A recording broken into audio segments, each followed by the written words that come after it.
Sigmoid volvulus.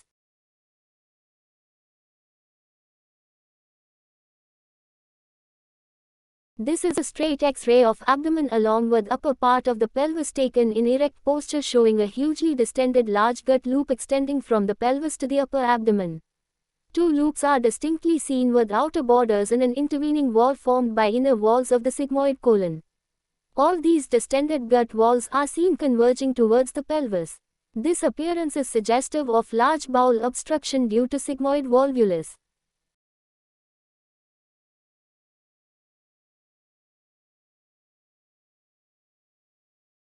X-ray omega-shaped distended large gut loop.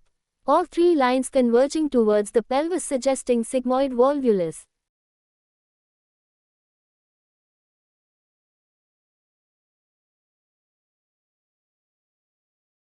What is the likely diagnosis? This is a typical X-ray appearance of sigmoid volvulus.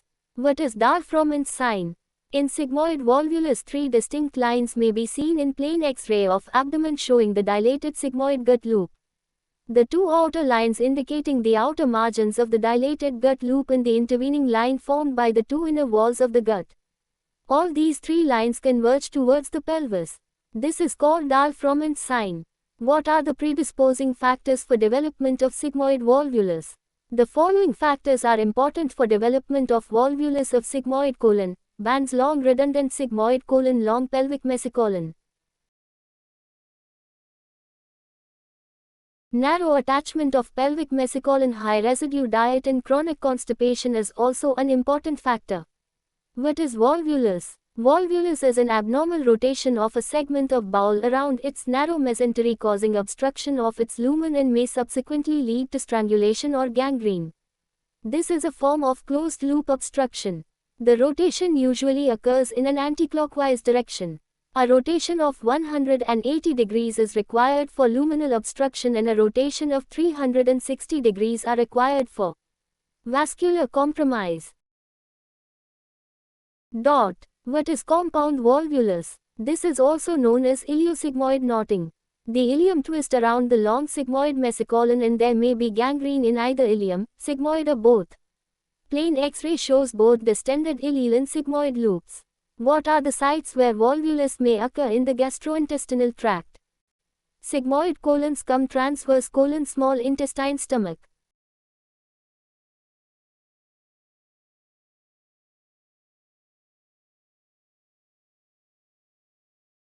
What are the important causes of large gut obstruction? The important causes of large gut obstruction are carcinoma, colon volvulus stricture, tuberculosis, Crohn's disease, ischemic colitis, anastomotic and radiation-induced hernias, fecal impaction, pseudo-obstruction, Ogilvie syndrome. What are the presentation of a patient with sigmoid volvulus? Abdominal pain, distension.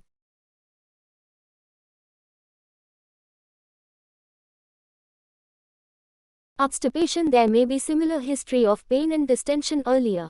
What are the features of strangulation obstruction? See page No. 679.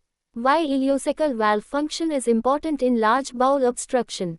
The clinical features of large bowel obstruction largely depends on the function of ileocecal valve. A competent ileocecal valve allows only antegrade passage of feces and flatus into the scum. And this results in a closed loop obstruction of the segment of the colon between the valve and the site of obstructive lesion. The colon distends progressively and failure to relieve the obstruction results in further distension, increase in intracolonic pressure and ultimately ischemia and perforation of the wall of the scum. Scum dilates more easily than other parts of the colon because of its larger diameter and thinner wall. A diameter of greater than 15 cm in scum suggests an impending perforation.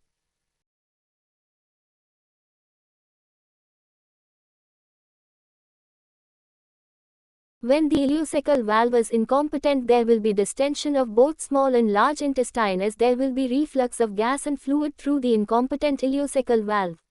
What may be the findings in a plain supine film of abdomen in large bowel obstruction? Gas distended colon up to the point of obstruction. Little or no gas in colon or rectum distal to the point of obstruction. In closed loop obstruction, scum may appear as large gas-filled gut in the right lower quadrant.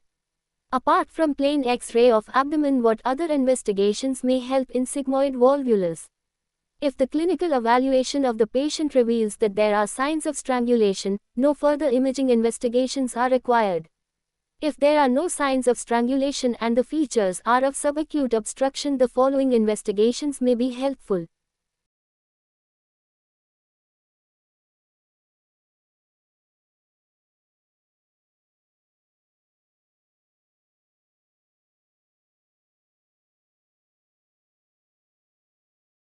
Contrast enema. A contrast enema using water-soluble contrast gastrographin may be done. The important findings in contrast enema may be: in pseudo-obstruction, the dye flows freely into the scum. In sigmoid volvulus, bird's beak sign. In neoplastic obstruction, a shoulder cut-off sign.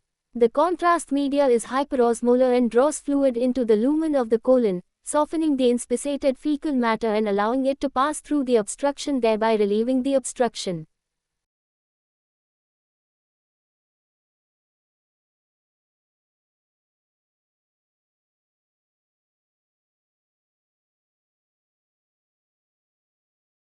Ultrasonography of abdomen, not very helpful in diagnosis of large bowel obstruction. USG may provide information if there is a palpable mass in abdomen, or if there is hepatic metastasis. CT scan of abdomen, very useful in localizing the site of obstruction. The palpable mass may be delineated well and any invasion of bowel mass to the surrounding structures may be demonstrated. Lymph nodes and liver metastasis may be seen well. May also visualize small quantity of free gas in the peritoneal cavity. CT colonography provides a three-dimensional endoluminal image of the entire colon and can diagnose any intraluminal lesion better. Any synchronous tumor may be diagnosed. MR colonography may provide information like CT colonography.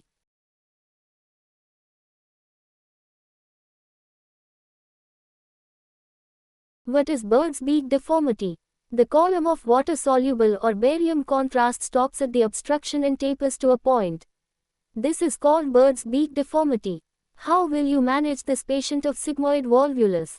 If strangulation is suspected and there are signs of peritoneal irritation, reduction should not be attempted and patient should undergo emergency laparotomy after resuscitation. What operation will you do? Exploratory laparotomy and the rotation of the volvulus. The condition of the gut is assessed. If the gut is gangrenous, resection has to be done, and if the patient's general condition is good, a primary anastomosis may be safely done. If patient's general condition is very poor, other options are Hartmann's procedure. The proximal end after resection is brought out is colostomy and the distal end of colon is closed, which is reanastomosed at a later date. Proximal loop brought out is colostomy and distal loop brought out is a mucus fistula. If the gut is viable, a primary resection anastomosis of the sigmoid colon may be safely done. If there is no signs of strangulation, what should be the management strategy? Non-operative decompression may be tried, pushing a soft rubber catheter beyond the point of volvulus. If successful, decompression may occur. Decompression of the volvulus by passing a rigid sigmoidoscope beyond the point of volvulus. Decompression may also be achieved by passing a flexible sigmoidoscope beyond the point of volvulus.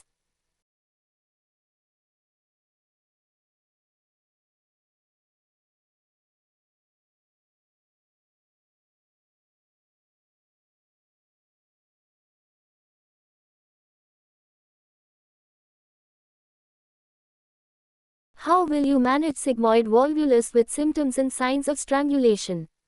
If strangulation is suspected and there are signs of peritoneal irritation, reduction should not be attempted and patient should undergo emergency laparotomy after resuscitation. When you will not attempt sigmoidoscopic decompression. Clinical evidence of strangulation, bloody discharge, evidence of mucosal ischemia indicate strangulation, sigmoidoscopy should be terminated and the patient should undergo operation. What is the incidence of recurrence of volvulus following non-operative decompression? After non-operative decompression, there is about 50 to 90% chance of recurrence of the volvulus.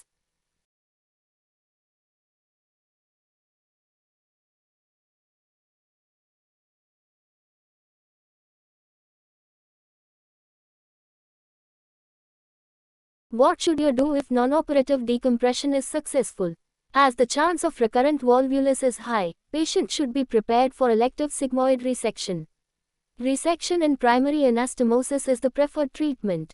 What is the incidence of cecal volvulus? 20% of colonic volvulus is due to cecal volvulus. Why does cecal volvulus occurs? This is due to abnormality in fixation of right colon to the retroperitoneum leading to a freely mobile scum.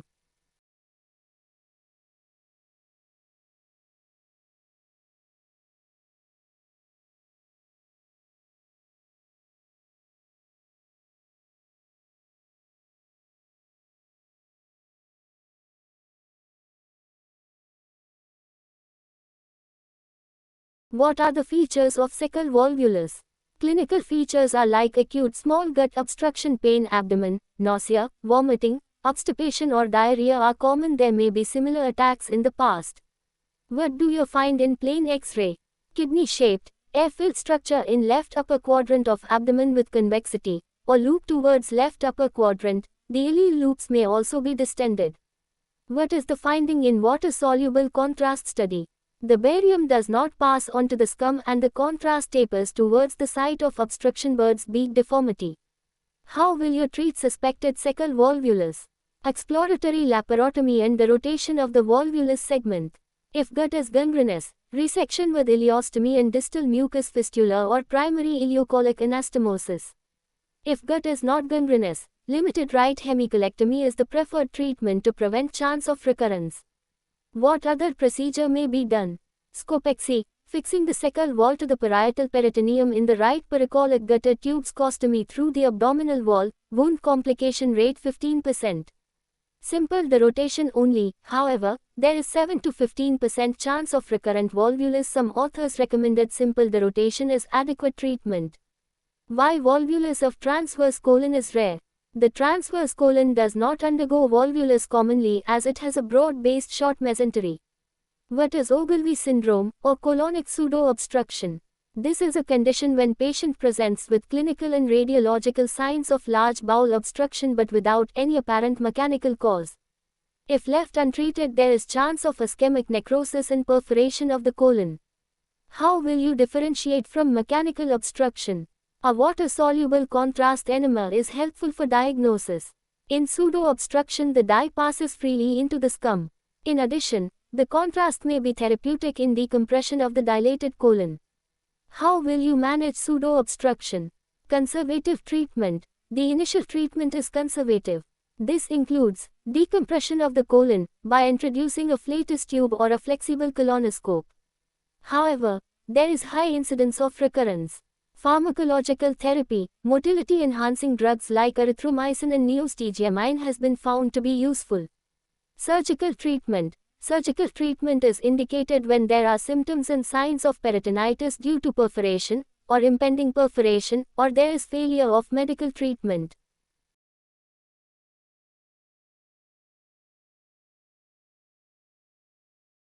In presence of gangrene or perforation, resection and exteriorization of the proximal segment is safe.